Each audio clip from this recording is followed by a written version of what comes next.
About a political career in Canada multiple times, but first of all, I don't speak French, and so that's a problem. I could learn, but I haven't, so that would be an impediment. And second, I think I'm probably more effective doing what I'm doing than I could be in any political role in Canada. In the capitalist systems, power and wealth accrue in the hands of fewer and fewer people. Now, that's true of every economic system. It's part of a much broader problem than the problem of capitalism. But it's easy for people to feel that they're put at an unfair disadvantage by extant power structures, and to the degree that those power structures are in fact corrupt and based on power, they have a valid complaint. Now, the question is, what do you do with that complaint? I mean, you could regard yourself as especially and narcissistically victimized and therefore deserving of some sort of special redress, or you could try to do something about it and also to understand your own role in propagating that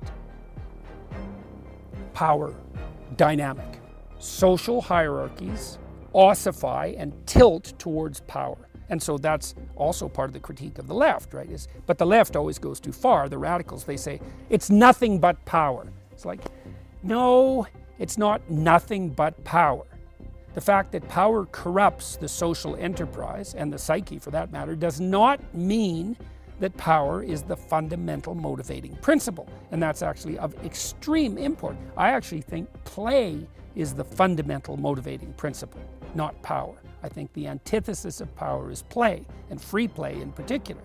And it's a much more effective means of adaptation and much more enjoyable than the naked expression of power.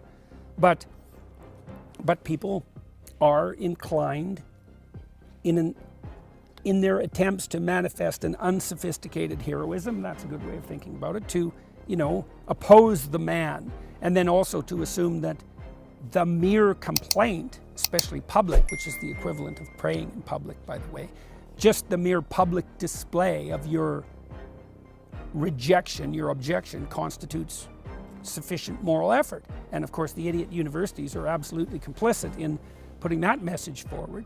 It's like everybody should be an activist. It's like, really, that's your solution for the world's woes, is to train potentially competent young people to parade their whiny moral virtue publicly. Well, there's nothing in that that's positive. Go out there and do something. Fix something. Fix something. Something real. And that's what I've been attempting to, that pathway is one I've been attempting to outline to my watchers and viewers, and lots of people are trying that, and it works. And then they're thrilled about it, because then they have something real. And that's way better. It's way better. So the propagandists always subvert the mythological to the ideological, always. And so there's always the ring of truth about their pronouncements, I'm standing up against the man. Well, you should be, but the Judeo-Christian revolution in many ways, if you think about it psychologically, was the notion that the tyrant you face most morally is the one that lurks in your heart, right? It's the removal of malevolence from the external world. It's the continual removal of it. So as the idea of God progresses, you see the idea of God moving from the God whose manifestations in nature produce awe, to the God whose voice is revealed within, primarily in the voice of conscience. So it's a psychologization of the idea of the divine. Same thing happens on the malevolence front. It's like, well, what's evil? Well, a predator, a wolf, a snake, a raptor, right? A dragon. That's an amalgam of all those things. That's evil. What's evil? Your tribal enemy. What's evil? Your betraying brother. What's evil? Your self-betrayal. What's evil? The spirit of evil that lurks within you. Yeah, that's it. That's the most sophisticated representation. And you could also argue, and it's a debatable point, but I think it's true, that the way you fight external tyranny most effectively is by having defeated the tyrant that lurks within and then acting in accordance with that. Because then your words and your actions speak of your having overcome the devil and his temptations in the desert. When Christ is in the desert, trying to conceptualize the nature of his kingdom, Satan appears to him and says, you could have the world and everything in it. You could be a political master, you could be a king, you could be the emperor in the worldly sense. And Christ thinks, what does he think? That's not good enough. That's not right. Well,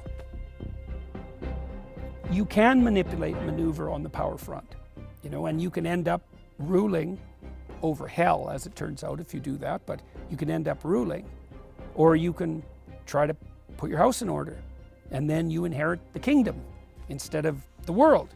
And people think that's a superstition, but that's because they don't understand what the story means. So there's this idea that you should lay up treasure in heaven where it doesn't rust. What does that mean?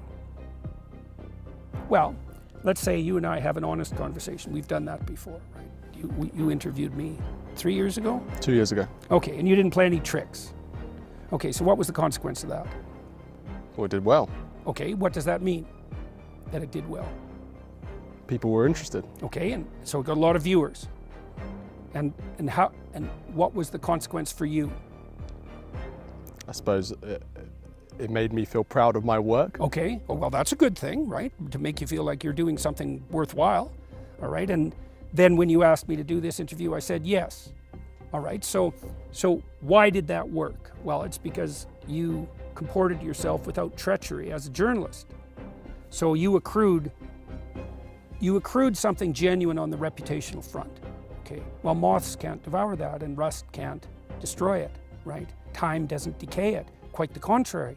You store your genuine treasure in your genuine reputation, right?